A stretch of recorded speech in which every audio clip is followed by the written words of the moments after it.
A'udhu billahi minash shaitanir rajim. Bismillahir Rahmanir Rahim.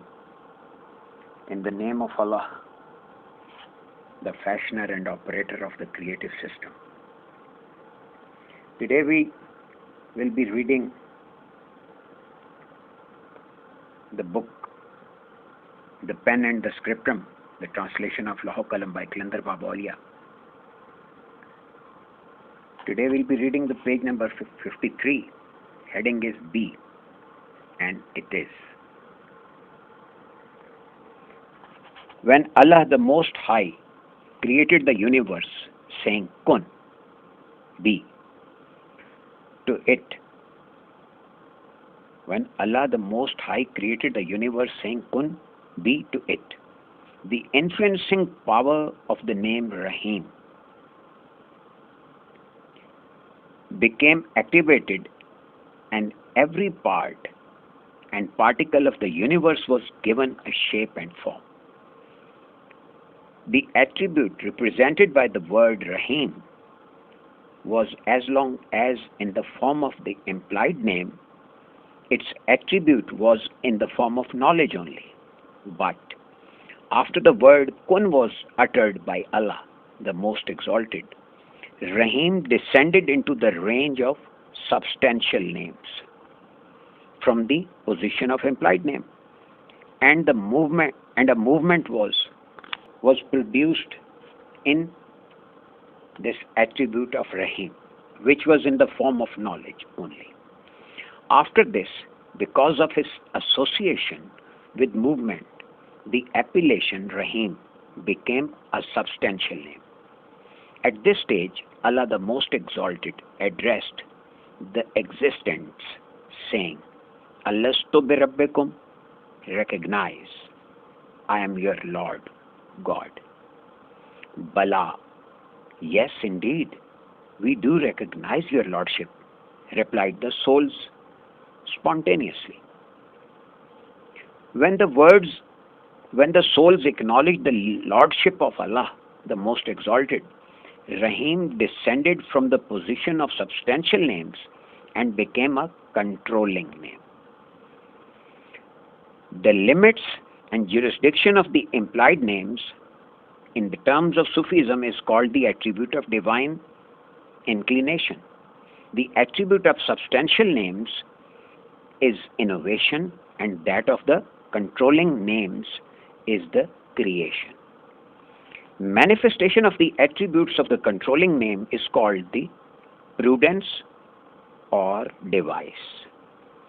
In the Holy Quran, where inspiration of the soul by Christ has been related by Allah, all these three attributes of the name Rahim have been indicated therein, and manifestation of the third attribute is termed as inspiration of soul. Here, it is necessary to understand that in the form of firmly affixed inscription Sabita, man has been adorned with the attribute of divine inclination of the name Rahim, and due to this God gifted ability, he can restore the dead to life or create anything.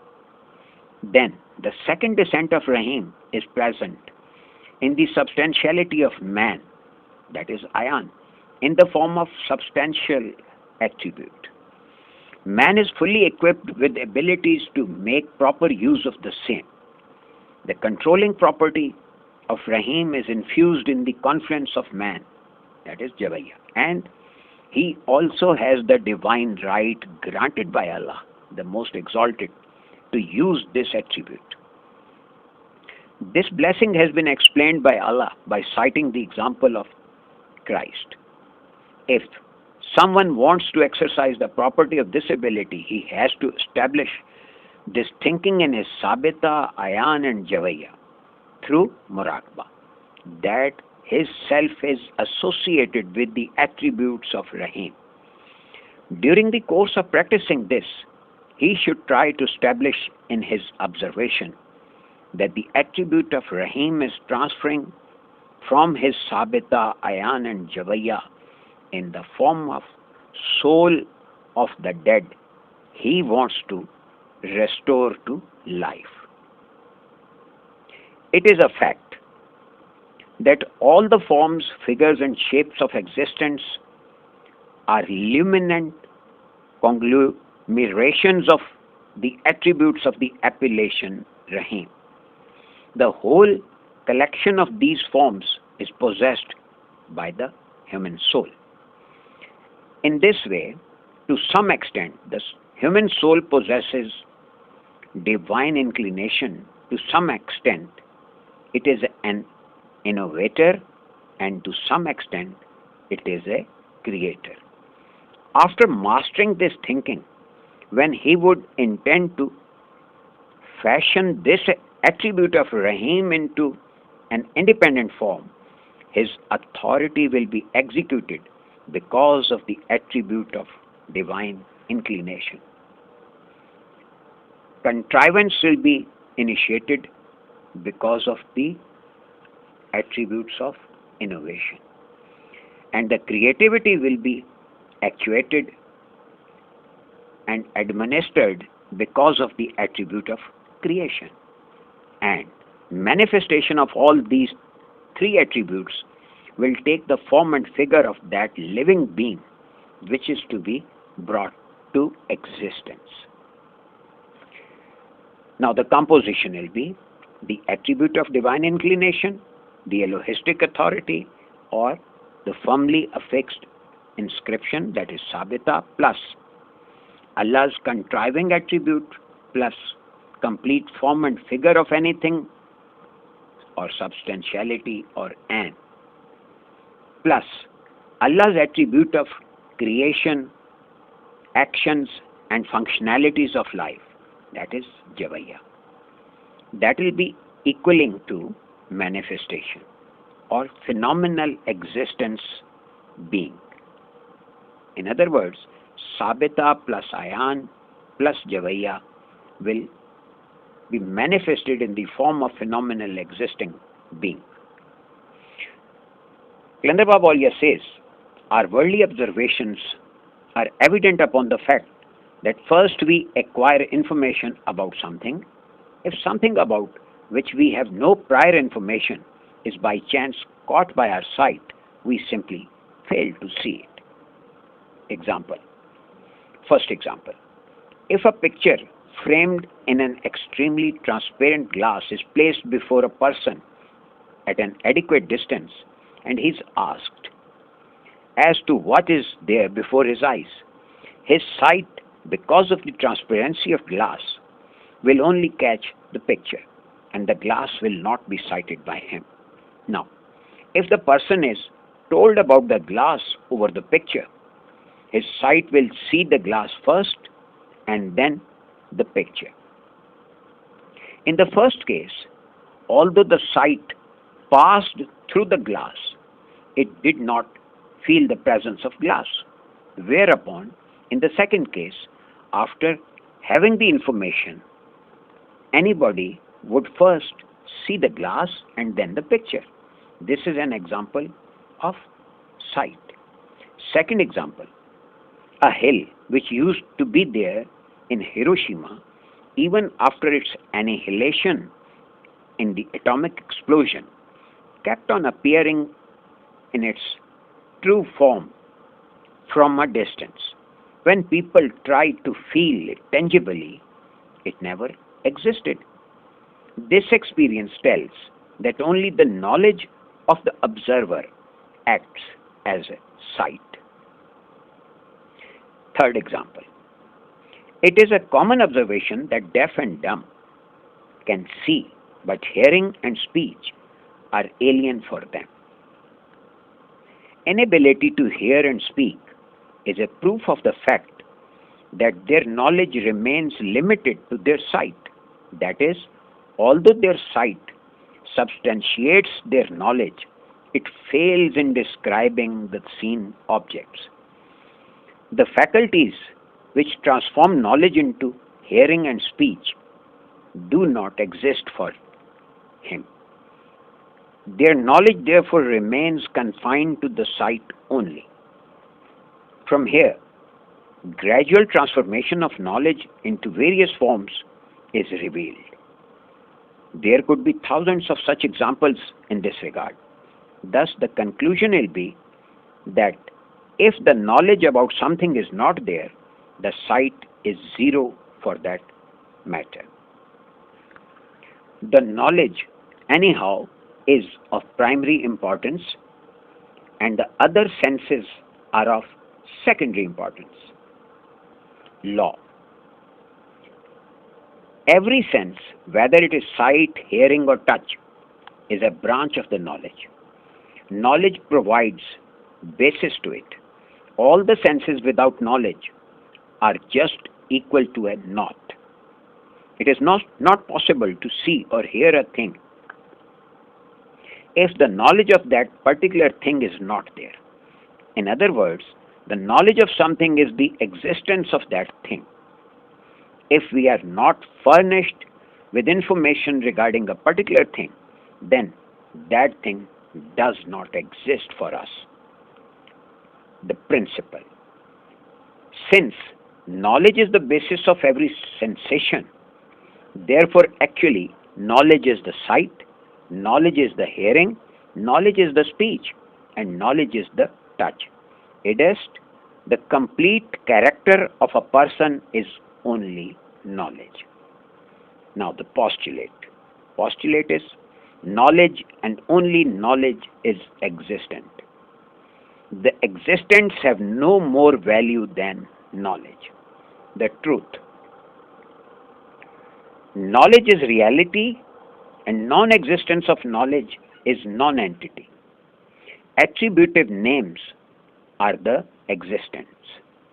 First existence of the attributes is named as imposition or ittalaq. Second one is the substantiality, that is an. The third is called the control, kun. And the collective name of all these three existences is manifestation or the being. Its explanation. Unification of the knowledge of imposition, substantiality, and the control is called the being or the manifestation. Sight is equal to imposition, substantiality, control, that is equal to knowledge, is equal to the being. Likewise, hearing is equal to imposition, substantiality, control, that is equal to knowledge, and knowledge is a being. Then speech, that also has three tiers: imposition, substantiality, control is equal to knowledge, and knowledge is a being. Smell is equal to imposition plus substantiality plus control, that equals to knowledge. Knowledge is the being. Touch is equal to imposition, substantiality plus control equals to knowledge, and knowledge equals to the being. Or in other words, sight plus hearing plus speech plus smell plus touch. These all equal to the existing being, that is equal to knowledge. In view of the above stated facts, the existing beings are only a reflection of the attribute of the Elohistic appellations. Every Elohistic appellation is an attribute of Allah. Every attribute of Allah is the knowledge of Allah, and Allah's knowledge is reflected in three ways. It is in the form of imposition, substantiality, and control. These are the three tiers of Allah's knowledge. Conglomeration of all these three reflections is the manifestation or the being. Actually, the basis of any existing being or the manifestation is the attribute of Elohistic appellations. And the universe has come into being by the 6 descents of Elohistic appellations. Descent of an appellation is the attribute. Descent of an attribute is the knowledge. When the knowledge descended, three reflections of imposition, substantiality, and control came into being. When these three reflections made their descent, these manifestations or the being was formed. The being has already been described above, and it has been proved that the being is only knowledge. Since reflection of the attributes is the being, therefore reflection of the attributes is also knowledge. Since the appellation is an attribute, therefore the relation between the attributes and knowledge is also proved. When the appellation will descend, it will become knowledge, and the very knowledge in its own form and shape will be controlled manifestation. That is mazhar-e-koniya in Sufistic terms. These are the same appellations which have been mentioned in the Holy Quran.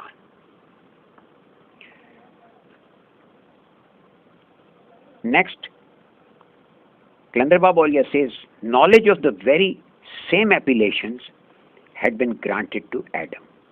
Bestowal of the same knowledge is the delegation of vicegerency.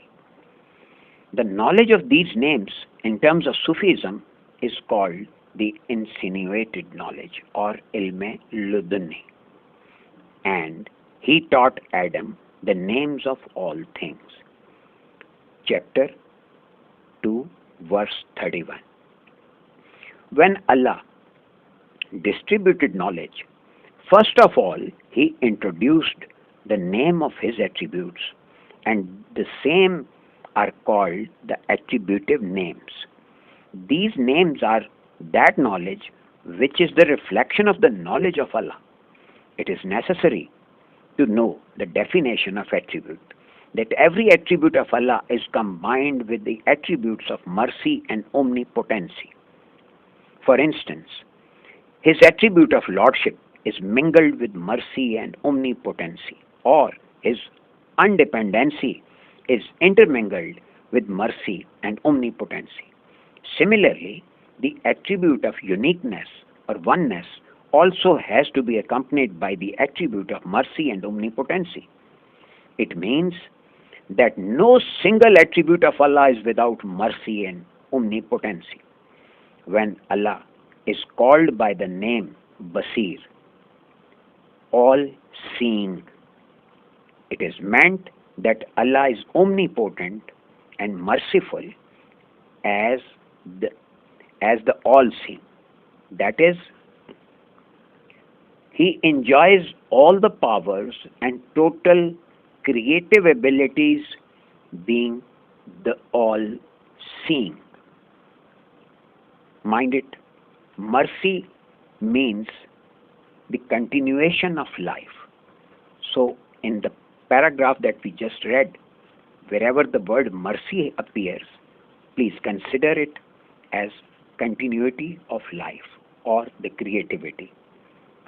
Next topic is, every name is a collection of three beatific visions. Qalandar Baba Auliya says, every name of Allah in fact is a beatific vision which represents a specific attribute of Allah, accompanying beatific vision of both the attributes of mercy and omnipotency, the creativity and his power. Thus, with beatific vision of every attribute, two more beatific visions are there. To wit, every name is a collection of three beatific visions. One of them is that of the attribute represented by that name, other is that of the attribute of mercy, and the third one is that of the attribute of omnipotency. Therefore, any beatific vision is denominated as appellation.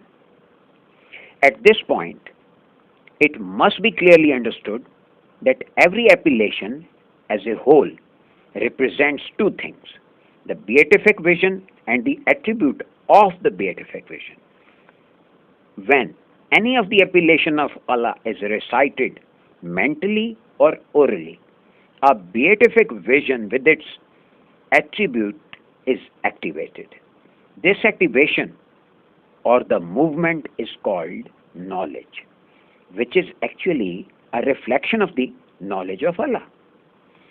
This movement comprises three factors. First one is the beatific vision, which descends in the latent subtlety. Second one is the attribute of the beatific vision that descends in the arcanum subtlety. And the third one is the formation of the attribute of beatific vision, which descends in the subtlety of heart. And the very same is termed as sight.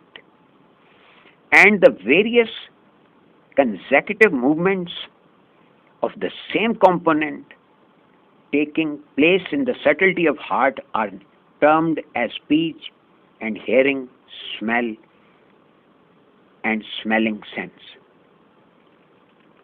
Now this smell and the smelling sense, through yet another movement, attract the subtlety of self after transforming into features of colors.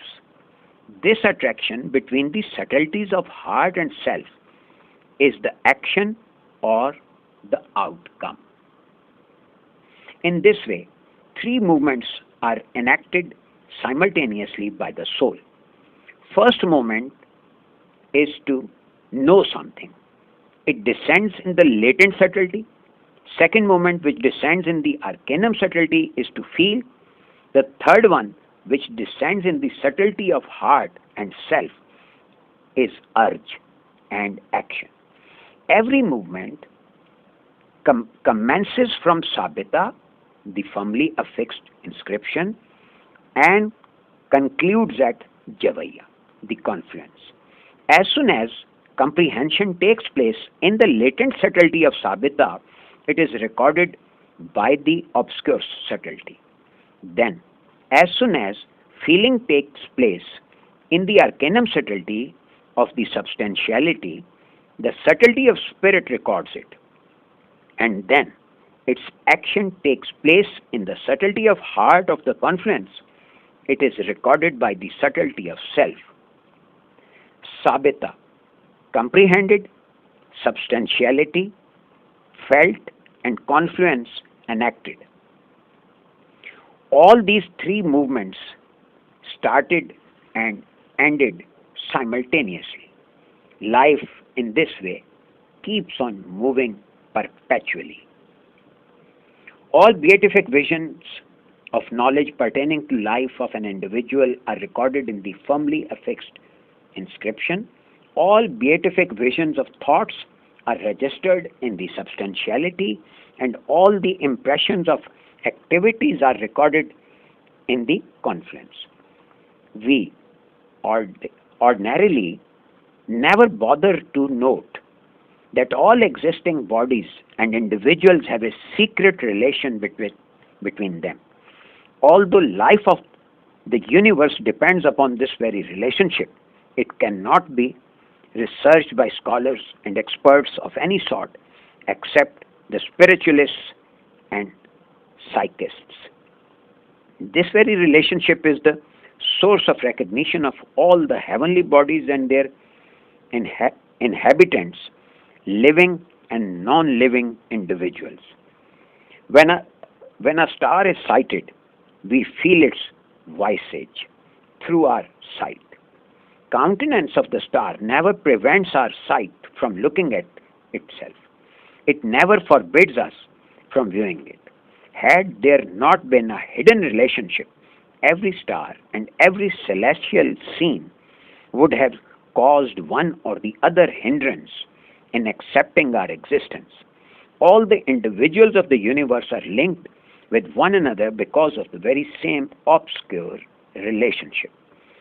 This reality is revealed here, that the whole universe is owned by only one single entity. Had the various bodies of the universe been possessed by different owners, surely there would have been a clash over recognition of one another. Belongings of one would have never liked to be introduced with the possession of the other one. The Holy Quran introduces the very master by the name of Allah. Amongst all the holy appellations, the word Allah is the personal innate name. Personal innate name Allah is the name of the one who possesses the right of ownership, and the attributive names are the denominations of the one having omnipotent rights.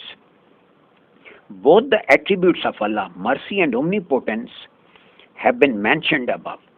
Every appellation enjoys the quality of omnipotency, and the personal innate name is indicative of the rights of ownership, which, in terms of Sufism, is called mercy. Therefore, every attribute is bound to be associated with Allah's attributes of mercy and omnipotency. These very two attributes are the hidden relationship betwixt every existing individual of the universe. The sunlight cannot deny to serve the earthlings, for the simple reason that both the sunlight and the earthlings are owned by the same one deity.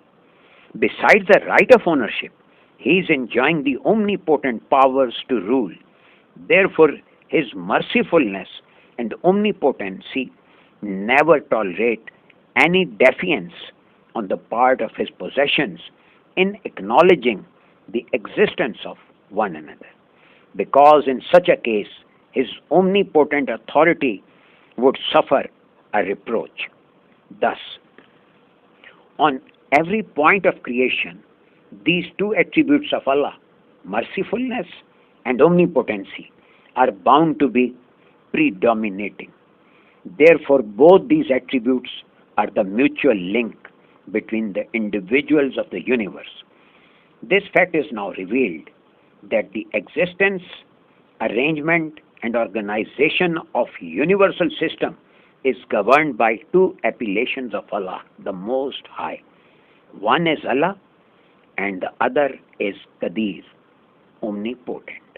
Each and every attributive appellation is associated with these two exalted names. Had it not been so, it would not have been possible for the individuals of the universe to be acquainted with one another, nor it could have been possible for them to serve one another. I think we should stop here, and we'll be reading onward in the next session. Stay blessed. Thank you very much.